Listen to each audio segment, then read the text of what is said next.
The moon enters the sign of Sagittarius Tuesday, October 17th. Let's talk about it. The moon is going to come into a trine with Chiron. I like that. This is a gift of the universe to bump our heads and get into a mistake, and that mistake is going to teach us something. Especially since the moon is in Sagittarius itself, we're already in the mood to learn, to expand, to add meanings and reasonings to things. And so the universe is going to gift us with a mistake to learn from, to add meanings and reasonings to.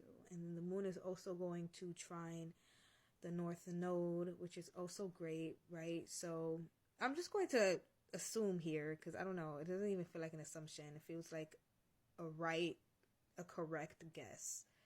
A right assumption. I'm going to assume here that mistake that we make is going to help us move further in the direction of our destiny. It's going to help us move further in this new chapter that we're in and experiencing right now. And also as well, when the moon is in Sagittarius, it's ascension time, it's upgrade time, especially if you planted good seeds.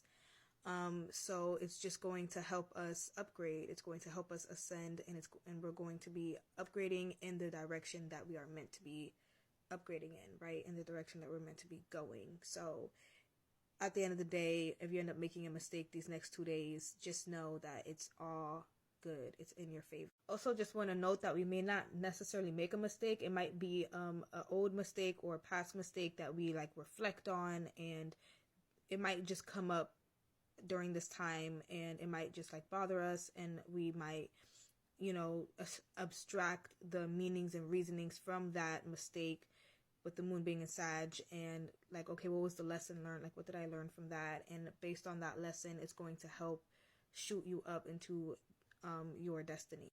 The moon is going to sextile Venus, and so it's going to be challenging to indulge in pleasure, period, especially if it doesn't make any sense, especially if it's not in correlation with our morality. It's going to be hard to just relax and feel good if it doesn't have something to do with learning or traveling or experiencing something new, something fresh. If it don't got nothing to do with that, we're not really going to want to indulge in it. We're not going to want to take pleasure in it. Venus wants us to take pleasure in the hustle, in our everyday routines of life, but we're in the mood to get a little wild, hang out, or expand and pioneer distant lands and travel and be lit. The moon is also going to trine Neptune. So with this trine to Neptune, this is a gift from the universe to expand on our dreams, add meanings and reasonings to our delusions, right? Make sense of it, or, add some sort of meanings and reasonings to it, construct it in that way. And yeah, it's also a gift from the universe to expand on our creativity, connect to our creativity, and yeah, that's good. The moon is also going to square Saturn.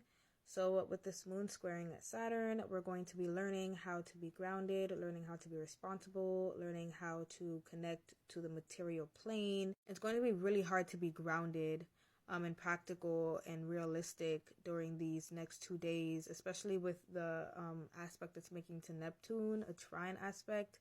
We're very much in the all possibilities, the bigger picture, the overall pictures, and which is really exciting. It's giving a very Christmas feeling, and it's just joy, just wonder, and just I wonder what this new journey that I'm about to embark on is going to take me. So it's not necessarily a bad thing. It feels really good, actually. I would just make sure that you still take care of your responsibilities, although it may be challenging. Just make sure that you're still doing what you need to do, because you're getting washed up under the current if you don't, because when the moon goes in motherfucking Capricorn, you're gonna be in the mood to work then, but it's damn, I didn't do shit the last 2 fucking days, and you're gonna be playing catch up. So please take care of your responsibilities, right? Work now, play later kind of mindset. The moon is going to sextile Pluto. That's noise. It's the opportunity to transform. Now, we've already been having this opportunity to transform when the moon was in Scorpio. So just continue transforming pretty much. Later in the transit, though, it's not going to be making any aspects to Pluto anymore. So take the opportunity now while it's still here. So going back to like the Saturn stuff, later in the transit, it's going to sextile Saturn. So we're going to be met with the opportunity to get grounded. So it's going to be challenging at first, but then the opportunity is going to be present. Like, okay, like it's probably going to come with you just noticing that, like, okay, I'm kind of been in La La Land. I've kind of been in just all of the excitement, right? I need to kind of get back to work now. So take that opportunity, because it's kind of like a little version of like a wake-up call from the universe, like, hey, get back to work, because the moon is going to go in fucking Capricorn, and like I said, you're going to realize that you are behind. So yeah. However, though, the moon is going to be sextiling the sun, so we're going to have the opportunity to focus. Damn, I wish I was a trine. If it was a trine, it would have been like, oh, don't even worry about it. Like, you're just going to just focus immediately without having to try. And that focus is going to get you to just take the opportunity of Saturn and just get back to fucking work. But no, it's a sextile. So you're going to have to, you know, with your own free will, take the opportunity to focus, get back to your business, get back to your responsibilities. And yeah, please take the opportunity, guys, because we're gonna be in a good ass mood. Okay, we're gonna be in these Jupiter jovial, go lucky fucking energies, and we're gonna want to take a holiday.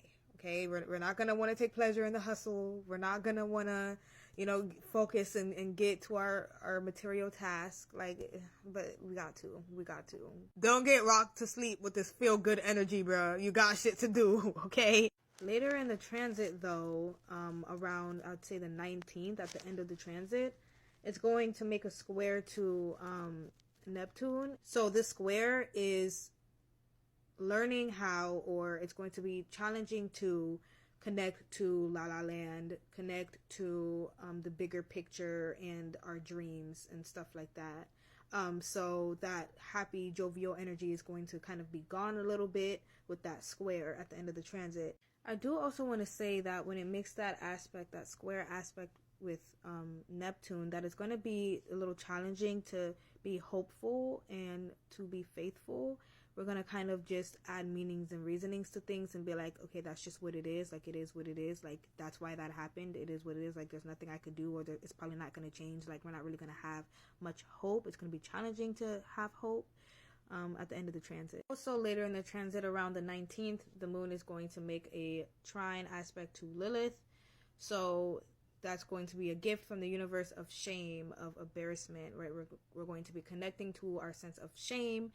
And I think that is also going to help us take the opportunity from Saturn to get back to business, because Venus is in Virgo, which is all about your hustle. So if you don't have anything to put in the calendar, if you don't have a routine, and if you don't have a hustle about you, then you're going to feel ashamed about it during this time. So yeah, with the moon making a trine aspect to that, we're going to be connecting to that shame. Pretty much the jovial, good, feel good energies is not going to last that long. I think it's just going to last for like today, and then like tomorrow and the 19th, it's like not going to be there.